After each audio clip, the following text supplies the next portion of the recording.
여러분 안녕하세요. 여행복 전도사 덜청아재입니다. 오늘은 2021년 2월 10일 수요일입니다. 이제 내일이 되면은 민족의 명절 설 연휴가 시작되기 때문에 여러분들 이제 친지들이나 부모님을 찾아뵈려는 그런 계획들이 많이 있을 텐데요. 올해는 또 코로나19의 사회적 거리두기 2.5 단계다 보니까 5명 이상 모이지 못해서 가족 모두가 모이기는 어렵겠지만 개별적으로 이렇게 부모님을 찾아뵈고 세배하고 하는 거는 계속 했으면 좋겠습니다. 자, 오늘 제가 준비한 내용은 계속해서 지금 나의 첫 번째 버킷리스트 북미 대륙 횡단 자동차 여행 시리즈를 말씀드리고 있는데요. 오늘은 이제 그 3부 중에 북미 로드트립 즐기기 중에 안전운전하기. 이제 로드트립을 하게 되면은 아무래도 자동차를 빌렸고 그러면 이제 안전하게 운전해야 되겠죠. 그에 대한 얘기를 해 나가도록 하겠습니다. 그래서 오늘은 이제 주로 안전운전하기 중에서도 아무래도 이제 낯설은 미국 땅에 가서 사고를 당하면 안 되겠죠. 그래서 사고에 대한 대비, 그 다음에 티켓, 또 사고 없더라도 미국 같은 데는 또 특히 이게 교통법규나 이런 그 단속이 심하다 보니까 여행 끝나고 나면 티켓을 끊기는 경우가 많아요. 그래서 그런 것들에 대한 얘기를 집중적으로 말씀을 드리겠습니다. 예, 그럼 본격적으로 얘기해 앞서 여러분 구독과 좋아요 그리고 알림 설정까지 해주시면 대단히 감사하겠습니다. 자, 먼저 이제 어떤 외국에 가서 자동차를 빌려서 로드트립 하려면 먼저 자동차 운전석 위치가 어디냐 되게 신경을 많이 쓰이죠. 이렇게 이제 세계 지도를 보면은 초록색으로 돼 있는 곳이 이제 좌측에 운전석이 있습니다. 우리나라처럼. 대부분이 다 그렇죠. 약 80% 정도 나라가 이제 좌측 운전석을 택하고 있고요. 우측에 있는 거는 나라는 이제 이 분홍색으로 돼 있는 약 한 20% 정도 나라가 택하고 있습니다. 그래서 좌측 국가들은 우리나라를 비롯해서 북미 대륙에 있는 미국이나 캐나다 등은 전부 이제 좌측에 있고요. 유럽도 영국을 제외한 모든 나라가 또 좌측에 있습니다. 남미도 그렇고요. 그러다 보니까 물론 좌측으로 이제 운전하는 사람들이 유리하게 돼 있죠. 이렇게 이제 좌측에 자동차 운전석이 있게 된 거는 우리가 이제 그 트랜스미션, 그 엔진을 만들어서 이제 그 변속기를 만들어 놨을 때 오른손 잡이들 영향으로 해가지고 오른쪽에 이제 변속기가 있다 보니까 좌측에 운전석을 둔 것이 이제 근거가 됐다고 그래요.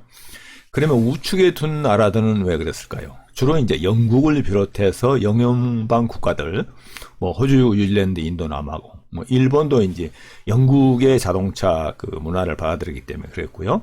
그 다음에 동남아에서도 태국이나 인도네시아, 홍콩, 이런 데가 이제 되게, 또 아프리카도 대부분 남부 지역, 영국 그 식민지 지역이 대부분이죠. 이런데 이제 우측에 이제 있는데, 왜 그러냐니까는 이거는 옛날에 마차를 탔던 시절이 그 영향을 줬다고 그래요. 이 마차를 보면은 아부가 오른쪽에 앉아있죠. 왜? 채찍을 오른손으로 들어서 이렇게, 말을 이제 가도록 가한다든가, 이렇게 채찍을 가하는 경우에 오른쪽에 이제 채찍을 들고 있거든요.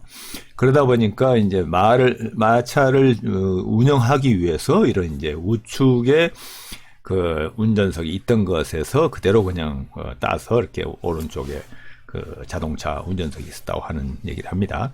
그러면 이제 북미 대륙은 다 좌측이니까 문제 없지만 우측에 그 운전석이 있는 나라를 여행했을 때 딱 한 가지 주의사항은 처음엔 좀 당황스럽기도 합니다. 저도 호주 뉴질랜드 할 때 해봤지만 그렇지만 큰 어려움은 없고 다만 우회전하고 좌회전할 때 우측, 좌측 차선으로 진입할 때만 조심하시면 됩니다. 우리 이제 우측으로 할 때는 바로 틀어서, 바로 차선에 진입하잖아요. 근데 이제, 그 다음에 이제 좌회전 할 때는 저쪽 반대편으로 들어가죠. 그게 반대입니다. 이제 우측에 있는 나라는 자동차가 좌측 통행을 하거든요. 그러니까 좌측에서 우회전 할 때는 반대쪽으로 들어가야 되는 거죠. 저쪽 반대쪽으로. 그 다음에 좌회전은 바로 틀면 됩니다.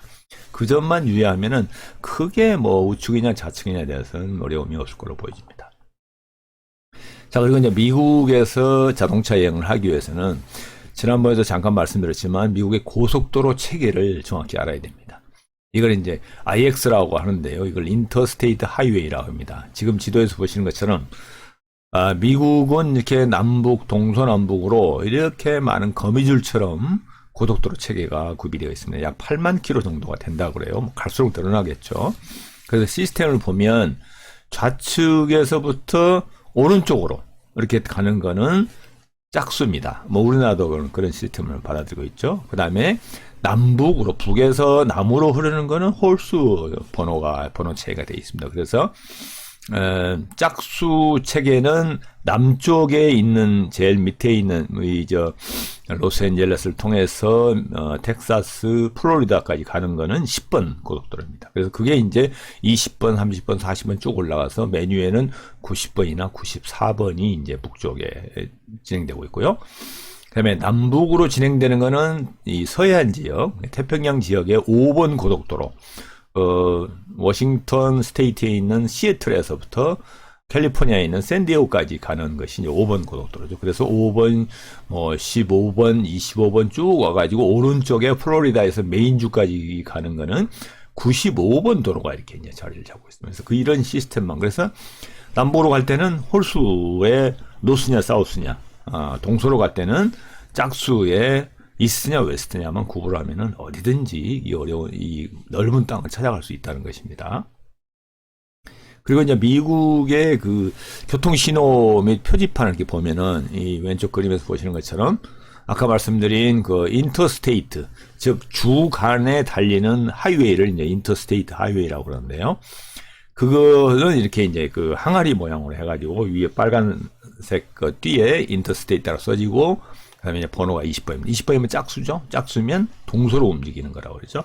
그래서 이 표지판을 보면은 40번 도로가 이스트로 가려면 반드시 가면 되고, 40번 도로 웨스트로 빠지기 위해서는 좌측으로 가라는 거죠. 그래서 이제 이거는 인터스테이트 장거리를 갈 때 쓰는 거고요. 그다음에 이 밑에 보면은 이게 텍사스 주 지도입니다. 텍사스 주 지도에 2161로 되어 있는 거는 홀수죠. 1번이니까. 이거는 남북으로 움직이는 겁니다. 그래서 2161번 도로 사우스로 가려면 똑바로 가면 되고, 2161번 노스로 가려면 좌측으로 가라는 그런 표시죠. 그리고 이제 특이하게 되게 이제 주별로 고속도로 그 도로의 표시가, 텍사스는 이런 이제 자기 주의 또 지도를 이렇게 했지만, 이건 어디인 것 같아요? 이 사람이 바로 워싱턴입니다. 그러니까 지금 우리 시애틀에 있는 북서쪽에 있는 워싱턴 스테이트는 이렇게 워싱턴 초대 대통령의 얼굴 모양을 해가지고 주도로 표시를 해놨어요. 재밌잖아요. 그래서 제가 미국에서 여행하면서 찍어온 건데요. 504번 도로, 동서로 움직이는 도로겠죠. 그리고 이제 원웨이는 우리하고 거의 비슷합니다. 이 원웨이가 굉장히 미국은 많아요. 특히 도심에서는 교통이 복잡하다 보니까 특히 뉴욕, LA 이런 데는 원웨이가 굉장히 많습니다. 그래서 계속 원웨이로 돌아야 되는데 이거 어기면 큰일 납니다. 그 다음에 이제 이거는 이제 머지 라인이라고 하죠. 사선이 좁아드는 거죠. 그래서 우측으로 이렇게 좁아든다는 표시를 얘기하게 됩니다. 이건 우리나라에서도 뭐 비슷하다고 볼 수 있고요. 그 다음에 이제 고속도로를 달리다 보면은 이런 표시판들이 있어요. Next exit 5mile. 이거는 이제 다음 이제 출구가 5마일 전방에 있다는 표시고요. 이거는 버팔로로 가는데 좌측으로 가면 14마일 정도가 남았다. 이런 이제 그 엑시트 표시를 하는 표시가 있고요.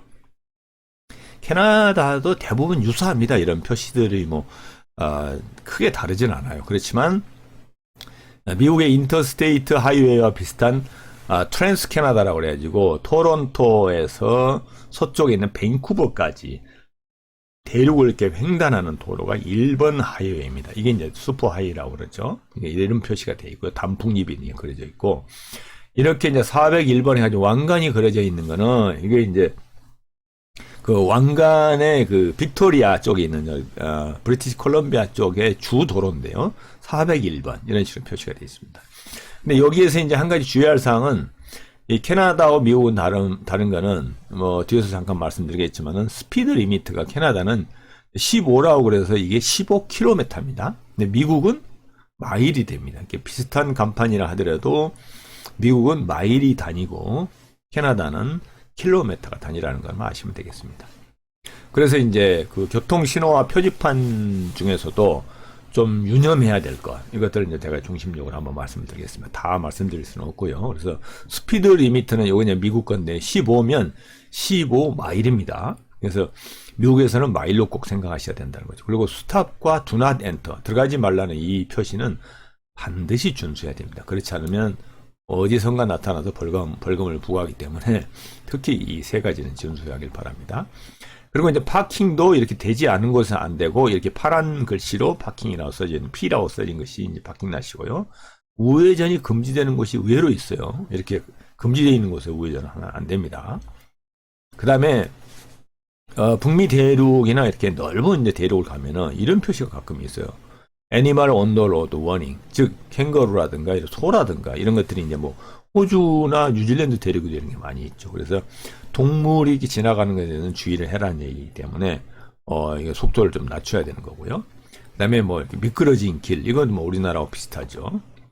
그 다음에 이제 도심에 가면 도로 표시가 이렇게 돼 있습니다. 이게 뉴욕의 이제 그 월스트리트 쪽인데, 이쪽 오른쪽으로 가면 월스트리트고, 좌측으로 가면 브로드웨이다. 그래서 이 도로 가에 코너 쪽에 이렇게 작은 표시로 돼 있어요. 그래서 이것만 보고 갈 때는 약간 좀 주의해야 됩니다. 사전에 어느 정도 도로 동서남북 구별을 하고 그 도심에 대한 운행을 해야 되는 거고요.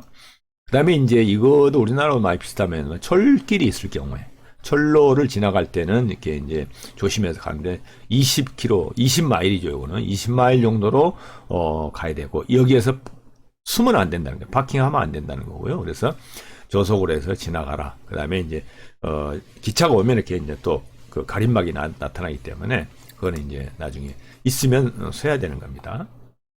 그 다음에 이제 미국에서 특히 운전할 때 주의사항, 이게 이제 우리나라로 좀 많이 다른 점만 제가 한 몇 가지를 추려왔는데, 이거는 꼭 지키셔야 될 것입니다. 외국, 되게 서구 쪽은 대부분 그렇지만은 무조건 보행자 우선입니다. 그러니까 내가 지금 자동차를 몰고 가는데 이게 뭐 횡단보도도 없는데 사람이 지나간다. 서야 됩니다. 섭니다. 미국은. 우리는 뭐 그냥 가는 경우가 굉장히 많죠. 사람이 오히려 쓰는데 그러면 안 되고요. 교통 신호등이 없더라도 횡단보도에서는 반드시 보행자가 대기하고 있으면 서야 됩니다. 그 보행자가 지나갈 때까지. 이거는 이제 주로 배려에도 포함이 되지만, 일반적으로 상식화되어 있어요. 그래서 우리나라는 뭐 사람이 오든 말든 뭐 공간 있으면 그냥 지나가 버리잖아요. 이건 우리가 고쳐야 될 요소이기도 하죠. 그 다음에 뭐 우리나라도 이제 이게 이제 갈수록 이제 좀 강화되고 있고 많이 지켜지고 있죠. 구급차라든가 소방차에는 반드시 길을 양보해줘야 됩니다. 하지 않으면 오히려 벌금을 뗄 수가 있어요. 그래서 기본적으로 해야 되고요. 그 다음에 이제 통학버스가 정차되어 있으면 추월을 하면 안 됩니다. 이건 이제 강력한 법인데요. 스쿨버스가 앞에 이제 스톱하는 곳이다 하는 거는 잘 보시고, 이런 표시가 있으면, 스쿨버스가 앞에 정차될 수도 있겠구나 하고 조심하셔야 되고, 스쿨버스라고 표시가 되어 있고 노란색이지만 옆에 이렇게 보면은, 정차를 하게 되면 스톱이라는 표시가 이렇게 딱 옆으로 나옵니다. 우리나라도 이런 이제 그 학교 버스가 있긴 하죠. 그래서 이런 스톱이라는 표시가 정차함과 동시에 탁 나타나면 이 길을 이렇게 오버하면 안 됩니다. 뭐 아이들 지나가는 것 때문에 그런 것도 하죠. 그 다음에 미국에는 통행 우선권이라고 그래요. 영어로 right of way라고 그러는데, 이건 이제 운전면허 시험을 볼 때, 제가 이제 미국에서 유학 가서 미국 운전면허를 시험 볼 때 이게 굉장히 많이 나왔던 문제거든요. 같은 도로라고 해도 우선권이 있는 도로가 있을 수 있습니다. 예를 들면은 뭐 차선이 다른다든가, 내가 가는 길이 2차선인데 가로질러서 지나가는 차선이 4차선이다 그러면은 4차선에 우선이 있습니다. 4차선이 지나가는 차가 없을 때 2차선 도로에서 가야 되는, 뭐 이런 것들이고요.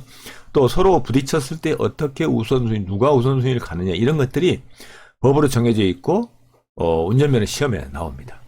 특히 이제 신호등 교차로, 신호등이 없는 교차로가 있어요. 교차로가 신호등이 있으면 신호등이 따르면 되지만, 이 스탑 사인에 대한 경우를 우리가 많이 경험을 하게 돼요. 스탑 사인이 굉장히 많이 있습니다. 신호등이 없는 교차로에서 스탑 사인을 보게 되면은 선입 선출입니다. 원래 선입 선출이 영어로 이제 first come first service인데, 저는 이제 first come first go라고 하는 건데, 만약에 교차로가 있는 4차선에 스톱 사인이 4개 다 있는 경우가 많아요. 그러면은 누가 먼저 그 스톱 사인에 도착했는가 하고 운전자들이 벌써 이렇게 좌우를 이렇게 둘러보고 압니다. 그죠? 여러분 아시잖아요. 누가 먼저 도착했는지. 그러면 그 도착한 순서대로 이렇게 양보하고 있어요. 그러면 지나가면 됩니다. 우리는 뭐 그것도 아니죠. 뭐 대략 그냥 급한 사람이 가버리고 그러는데, 그러면 계속 꼬리 물고 또 지나가고 있는데, 이거는 굉장히 엄하게 다스리기 때문에 꼭 지켜야 되고요. 그 다음에 우회전 시에, 우리 이제 우회전을 맘대로 해버리는데, 우회전은 금지하는 곳도 있다고 그랬죠.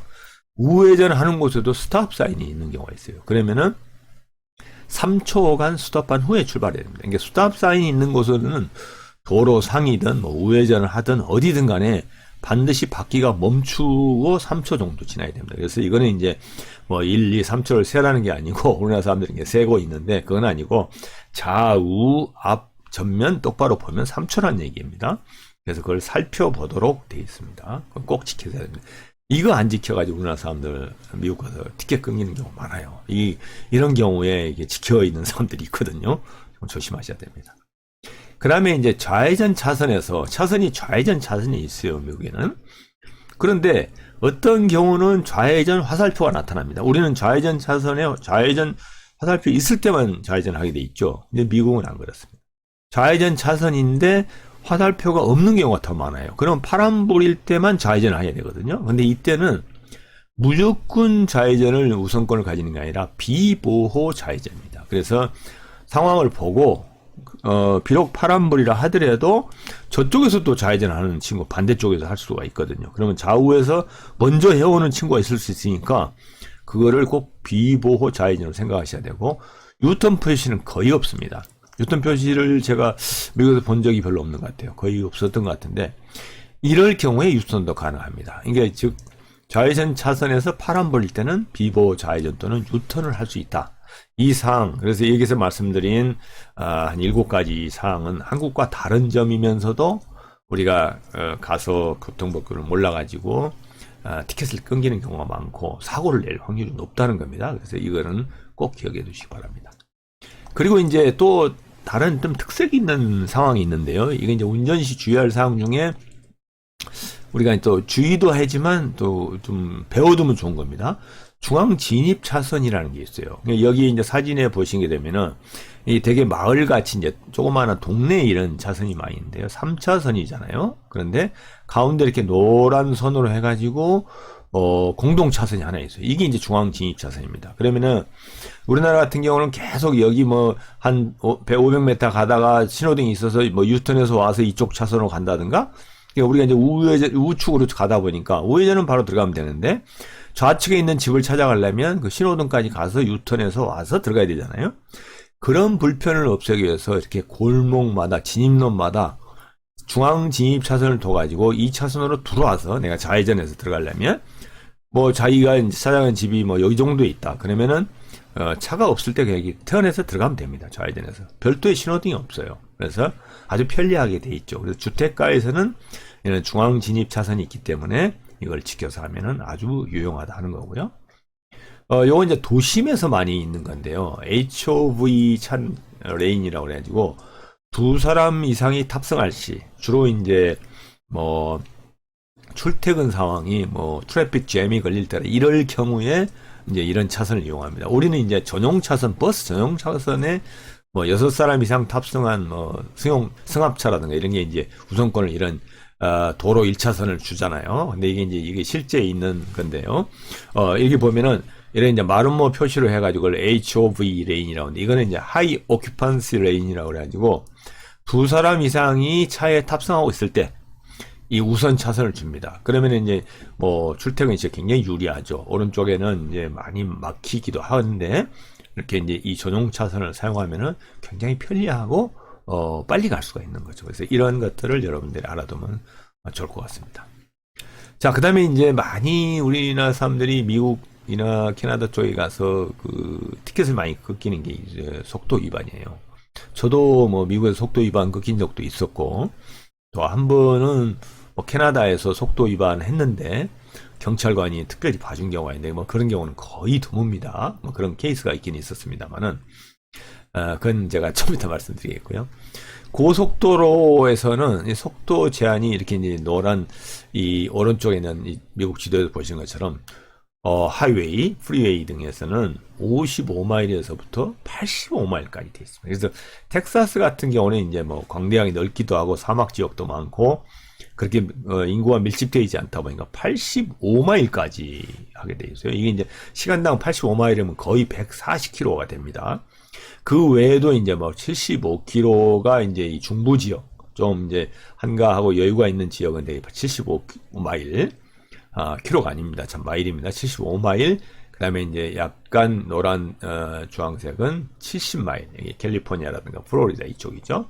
그 다음에 60에서 55마일은 이제 오레곤이라든가 좀 더 이제 위스콘신, 일리노이즈, 그 다음에 동부 지역, 뉴욕주라든가 이쪽이 이제 주로 이제 55마일로 조금 좀 밀집되어 있는 지역은 좀 더 제한을 두고 있죠. 그래서 이처럼 이제 지역별이나 주별로 이렇게 차이가 나는 거고요. 대략 이제 그러면 이 정도에서 어느 정도 제한 속도를 지켜야 되느냐? 일반적으로는 약 플러스 5마일 정도까지는 그렇게 큰 문제가 되지 않는 경우 같아요. 10마일 정도 넘어졌을 때 좀 문제가 되는 것 같기 때문에 미국에서는 자동차의 마일리지도 마일 단위입니다. 마일리지도 마일 단위이기 때문에 그 표시가 킬로미터가 아니라서 굉장히 15마일도에만 해도 30km 가까이 가기 때문에 그런 경우 25km 정도 되겠군요. 그렇기 때문에 한 5마일 정도에서 10마일 이내 이렇게 하면은 그렇게 큰 속도 위반은 되지 않은 걸로 보여집니다. 그리고 이제 일반 도로에서 걸리는 경우, 이거 참 스테이트 내 하이웨이라든가 마을 도로 등인데요. 이거는 이제 15마일에서부터 55마일 정도까지 어느 곳은 스테이트 하이웨이라 하더라도 55마일 정도 이렇게 하는 곳이 많아요. 진짜로 속도를 많이 끊기는 경우가 이런 일반 도로에서 많이 걸립니다. 그래서 오히려 속도 위반 티켓은 이런 마을 도로나 지방 도로로 따지면 거기에서 많이 끊깁니다. 그래서 저 같은 경우도 옛날에 그 속도 위반을 해서 반납할 때까지 아무 이상이 없었는데 마을에서 슈퍼마켓 갔다 오다가 티켓이 끊긴 게 한 1년 넘어가지고 돌아와서 거기에 이제 1년 동안 내 차 번호가 이제 등록되어 있지 않는 차는 이제 되게 렌트카 회사로 가서 또 그 나라에서 뒤지다가 나라를 다른 나라로 건너갔을 때 걸린 티켓이다 보니까 또 그 나라에서 다시 이관을 시켜서 그런 행정 처리한 기간이 거의 6개월 이상이 걸린 거예요. 그래서 속도 위반 딱지가 만약에 15만 원이다 그러면은 행정 처리 비용이 그만큼 붙어가지고 약 30만 원이 나옵니다. 그래서 속도 위반은 이런 이제 지방도로에서 오히려 조심하셔야 된다는 거죠. 그 다음에 대개 이렇게 돌아다니다 보면 이 북미 쪽에는 무인 카메라나 경찰차가 거의 보이지 잘 않아요. 고속도로상이나 이렇게 도로상에는 물론 이제 마을 도로나 이제 인구 밀집 지역에서는 경찰차가 많이 보이긴 하죠. 근데 대개 이제 고속도로 같은 데는 저희는 이제 무인 카메라를 내비게이션이 다 잡아주잖아요. 근데 이제 그런 경우가 없다 보니까 굉장히 과속을 하게 되는데 잊지 말아야 될 것. 저도 이제 미국에서 티켓 끊겼던 게 바로 라스베가스에서 그랜드 캐년 가는 길이 정말 하이웨이에다가 차가 없어요, 거의. 그러다 보니까 막 달렸는데 그게 이제 라스베가스 고속도로 상에 가다 보는데 달리다 보니까 어디선가 경찰차가 갑자기 중간에 나타났어요. 그랬더니 저를 이제 수업시켜서 티켓을 끊었는데 어떻게 알았냐 그랬더니 공중을 이렇게 가리키더라고. 하늘을 가리키는데 헬기 하나가 떠다니더라고요. 그래서 그런 경우도 있으니까 가능하면 미국에서는 미국 캐나다의 북미에서는 도로 속도를 꼭 제한 속도를 좀 지켜주실 것을 당부드립니다. 그리고 이제 이런 여러 가지 전반적인 도로교통 안전에 관련된 사항은 미국 같은 경우는 NHTSA라는 게 있어요. 미국 도로교통 안전국인데요. National Highway Traffic Safety Administration이거든요. 그래서 이 사이트에 들어가면은 한글로 이렇게 번역돼서 다 볼 수가 있습니다. 그래서 보면은 여기에 관련된 안전한 드라이빙 방법, 여러 가지 위험 요소 이런 것들이 속도에 대한 부분은 다 여기 나와 있으니까 여기 들어가 보시면 좋겠습니다. 이렇게 이제 들어가 보면은 아까 말씀드린 스쿨버스 안전에 대한 것도 어떤 경우에 어떤 경우가 걸리게 되고 안전 기준은 뭐다 이런 것들이 나와 있기 때문에 혹시 궁금하시면 들어가시면 되겠습니다. 그리고 이제 이 두 번째 또 알아야 될 게 이제 이거만 알면 이제 로드트립을 할 수가 있겠죠. 이게 이제 미국에 있는 가장 흔한 주유소 형태인데요. 쉐브론하고 또 한 두세 가지가 되죠. 대부분 이제 이런 주유소들이 셀프 주유소입니다. 셀프 주유소이기 때문에 누가 들어와서 서비스를 한다기보다는 내가 알아서 이제 주유를 해야 되는데 특히 북미 지역은 땅이 넓고 굉장히 가는 거리가 멀다 보니까 400-500km 가는 거는 보통이거든요.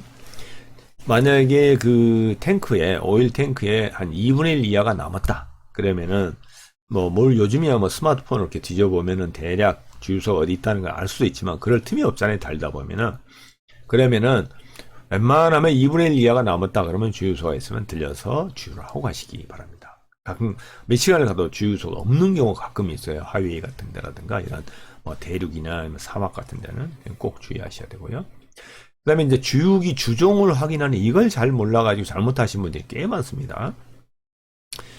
대개 이제 이렇게 색깔로 표시되어 있어요. 미국 같은 경우는.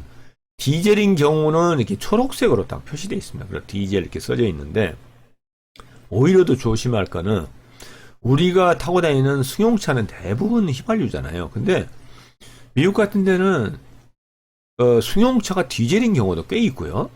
그 다음에 승합차 같은 거, 예를 들어서 이제 우리 카니발 같은 거는 대부분 우리는 이제 디젤이잖아요. 근데 그런 승합차들이 또 휘발유인 경우가 있어요. 그래서 꼭 확인하셔야 됩니다. 렌트를 하실 때 그걸 꼭 확인하셔야 되고, 아니면 못했다 그러면은 그 주유 뚜껑 여는 데 있잖아요.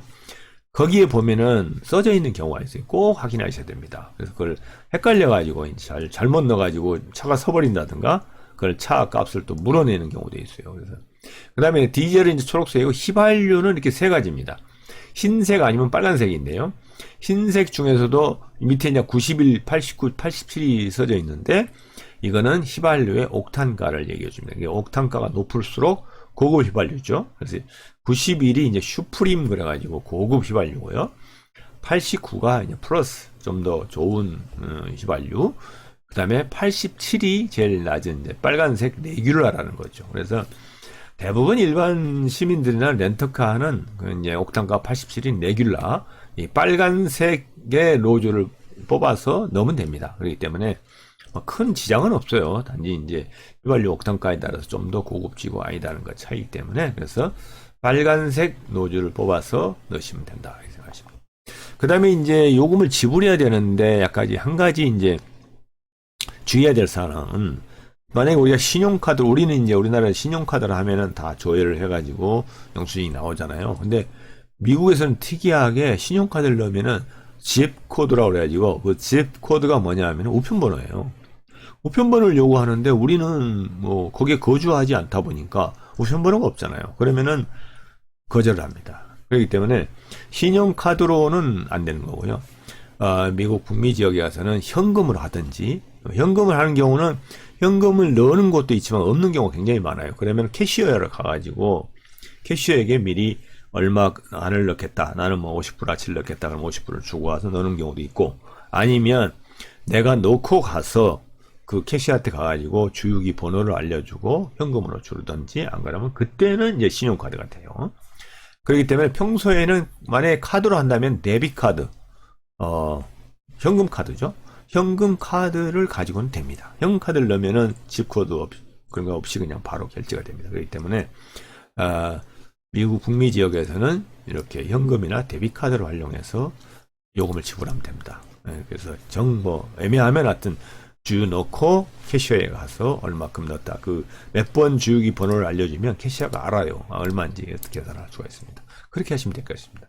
뭐 이렇게 하면은 뭐 웬만한 이제 아주 구체적인 예는 뭐 모르지만, 웬만하게 북미 지역을 로드트립 하는 데는 뭐 교통 안전도 지키면서, 그 다음에 뭐 티켓에서도 자유롭게 다닐 수가 있을 걸로 보이고요.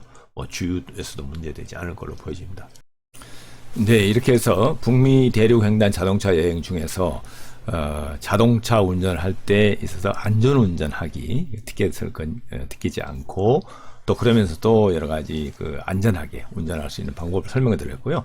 다음 시간에는 세 번째로, 아무래도 이제 장거리 여행을 하거나 오랫동안 여행을 하게 되면은 건강을 위해서도 그렇고 잘 먹고 잘 자야 됩니다. 그래서 잘 먹고 잘 자려면 식사를 어떻게 해야 되고, 이게 뭐 자동차 운전하면서 어디에서 밥을 또 해 먹거나 사 먹어야 되고, 또 숙소는 어떤 곳이 적합하고 어떤 숙소를 이용할 때는 어떤 주의를 해야 되는지, 이런 것에 대해서 다음 시간에 계속해서 말씀드리겠습니다. 네, 여러분 설 명절 잘 지내시고요. 다음 시간에 또 뵙도록 하겠습니다. 네, 지금까지 시청해 주셔서 대단히 감사합니다. 안녕히 계십시오.